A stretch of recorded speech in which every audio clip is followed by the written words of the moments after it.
WhatsApp guys, back to another video. तो दोस्तों, मेरा नाम गोविंदा मिश्रा और मेरे यूट्यूब चैनल का नाम वर्ल्ड वाइड न्यूज़ है। मेरे यूट्यूब चैनल का नाम पहले था मिश्रा ब्रो, उसका नाम मैंने बदलकर वर्ल्ड वाइड न्यूज़ कर दिया है। तो दोस्तों, आज की वीडियो का टॉपिक है स्टॉक मार्केट और दूसरा टॉपिक ये भी है कि अमीर आदमी ज़्यादा से ज़्यादा अमीर बनता जा रहा है और गरीब आदमी ज़्यादा से ज़्यादा गरीब होता जा रहा है। इसके पीछे कारण क्या है? और आज की वीडियो का टॉपिक ये भी है कि सोते-सोते पैसा कैसे कमाएँ? जी हाँ दोस्तों, सोते-सोते पैसा कैसे कमाएँ और पैसे को काम पे कैसे लगाएँ? हमारा पैसा हमारे लिए कैसे काम करेगा? तो ये वीडियो दोस्तों, जो लोग भी अपने पैसे से पैसा बनाना चाहते हैं, वो इस वीडियो को ज़रूर देखें। इस वीडियो में आपको बहुत अच्छी जानकारी मिलेगी। दोस्तों, जैसे हर इंसान कोई न कोई नौकरी करता है पैसा कमाने के लिए, कुछ लोग बिज़नेस करते हैं। बिज़नेसमैन की तो बात अलग होती है, मगर आम आदमी पैसा कमाने के लिए नौकरी करता है। किसी की तनख्वाह 10,000, 15, 20, 25, 30, 40, 50 लाखों में भी होगी। मगर जिन लोगों की तनख्वाहें कम रहती हैं, वो बहुत कम ही पैसा बचा पाते हैं। मगर जो कुछ भी लोग बचा पाते हैं, तो उन लोगों को ये जानकारी नहीं है कि अपने पैसे को कहाँ इन्वेस्ट करें, ताकि उनको अच्छे रिटर्न मिल जाएँ। दोस्तों देखो, अगर आप अपना पैसा बैंक में रखते हो, बैंक आपको 3 से 4% ब्याज देता है। अगर एफडी करते हो, तो 6 से 7% के आसपास ही एफडी में भी रिटर्न मिलते हैं। अगर आपने एलआईसी ली हुई है या फिर मान लीजिए कि पोस्ट ऑफिस में कोई आरडी करवाई हुई है, उसमें भी आप देखोगे तो लॉन्ग टर्म में आपके जो रिटर्न है साल के 6 से 7% के आसपास ही मिलते हैं। और दोस्तों, अगर आप इन्फ्लेशन का डाटा देखोगे, भारत की महँगाई का डाटा, जो कि हर महीने आता है, वो भी आपको लगभग 5, 6, 7% के आसपास ही मिलता होगा, एवरेज। अगर ग्राउंड लेवल पर बात करें, तो महँगाई 10% से भी ऊपर ही जाती होगी, क्योंकि इन्फ्लेशन के डाटा में हर चीज़ इंक्लूड नहीं होती। जी हाँ दोस्तों, इन्फ्लेशन के डाटा में हर चीज़ इंक्लूड नहीं होती। बहुत सी सारी चीज़ें ऐसी हैं जो इन्फ्लेशन के डाटा में नहीं आती और आम आदमी के लिए महँगाई अगर परसेंटेज के हिसाब से देखें तो वो 10% से भी ऊपर जाती होगी। तो आप खुद सोचिए, आपने अपना पैसा जहाँ इन्वेस्ट किया है, क्या वो आपको 10% से ऊपर रिटर्न दे रहा है कि नहीं दे रहा? अगर नहीं दे रहा, तो आपका पैसा धीरे-धीरे इन्फ्लेशन यानी कि महँगाई उसको खाते जा रही है और पता ही नहीं चलता। गरीब आदमी सेविंग भी करता है और कब इतना गरीब होता जाता है, क्योंकि उसके पैसे पे जो रिटर्न बन रहा है, उससे कहीं ज़्यादा तो महँगाई बढ़ जाती है। अगर आप दोस्तों अगर आपको 10% के भी रिटर्न मिलते हैं कहीं से, मान लीजिए 10% जो कि मिल भी जाते हैं, नहीं भी मिलते। मान लीजिए 10% के आपकी इन्वेस्टमेंट में रिटर्न मिलते हैं, तो 10 इंटू 10 100 यानी कि 10 साल में आपका पैसा डबल होता है। तो दोस्तों, एक ऐसा तरीका भी है जो आपको साल में 10% से ज़्यादा रिटर्न दे सकता है। जी हाँ, उसी तरीके का इन्वेस्टमेंट का नाम है शेयर बाज़ार, स्टॉक मार्केट। दोस्तों, कइयों को शेयर बाज़ार के नाम से बड़ा डर लगता है। मगर मैं आपको बता दूँ, भारत देश के जितने भी अमीर लोग हैं, अंबानी, अडानी, टाटा, बिरला, जितने भी बड़े-बड़े उद्योगपति हैं, बिज़नेसमैन हैं या फिर वर्ल्ड के बड़े-बड़े बिज़नेसमैन हैं, इलॉन मस्क हो गए, अमेज़न के मालिक जेफ बेज़ोस हो गए, फेसबुक के मालिक मार्क ज़करबर्ग हो गए, बिल गेट्स हो गए, दुनिया के सबसे बड़े इन्वेस्टर वॉरेन बफेट हो गए, इलॉन मस्क हो गए, जो सबसे अमीर आदमी हैं, टेस्ला के सीईओ हैं, इन लोगों का सारा का सारा पैसा स्टॉक मार्केट में ही लगा होता है मैक्सिमम।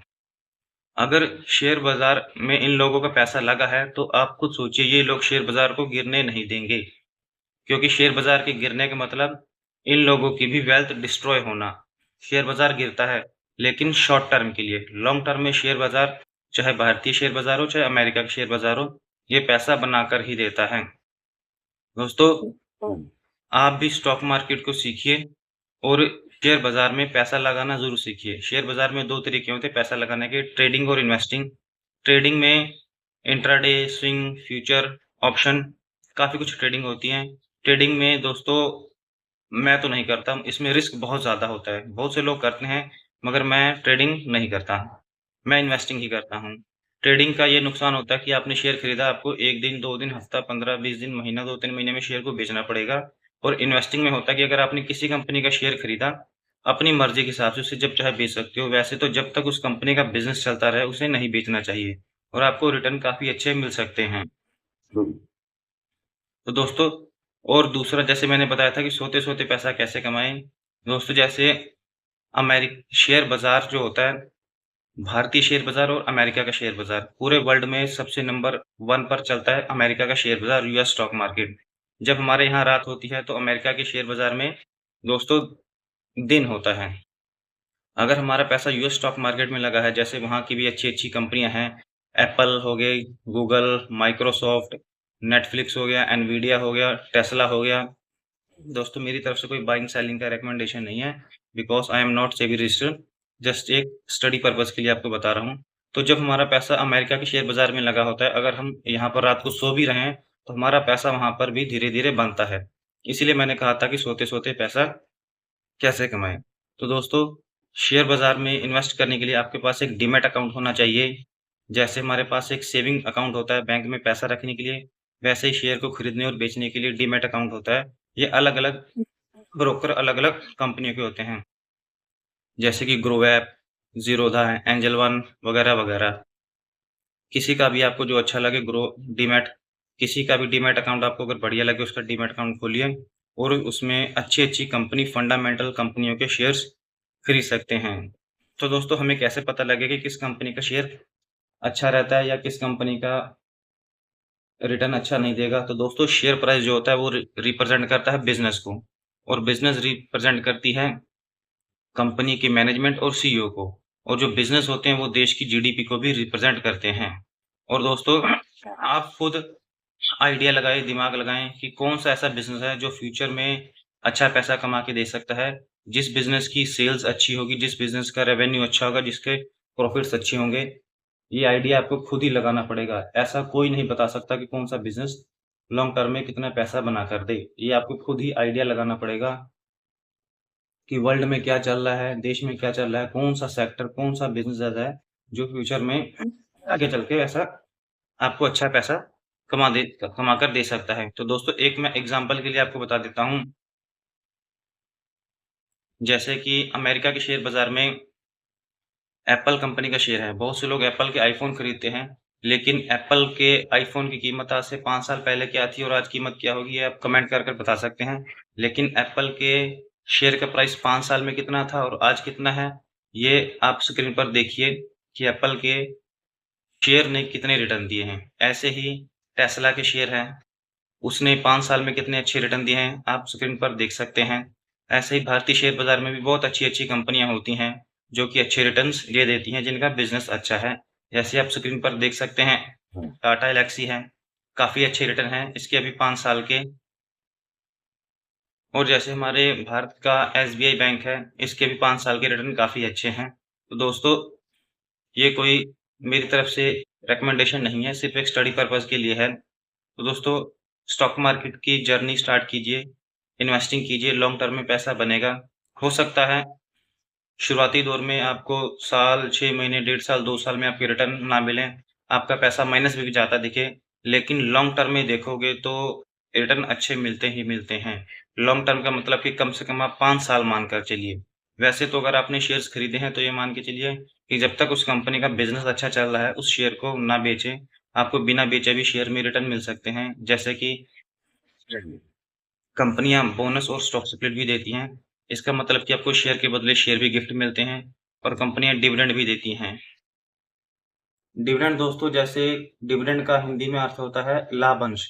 जो बिज़नेस होता है, जो अच्छी कंपनियाँ होती हैं, कोई भी बिज़नेस जो स्टॉक मार्केट में लिस्टेड है, जब उनको प्रॉफ़िट अच्छा होता है, तो उसमें से वो कुछ हिस्सा यानी कि कुछ पैसे शेयर होल्डर्स के सीधा बैंक अकाउंट में ही डाल देते हैं।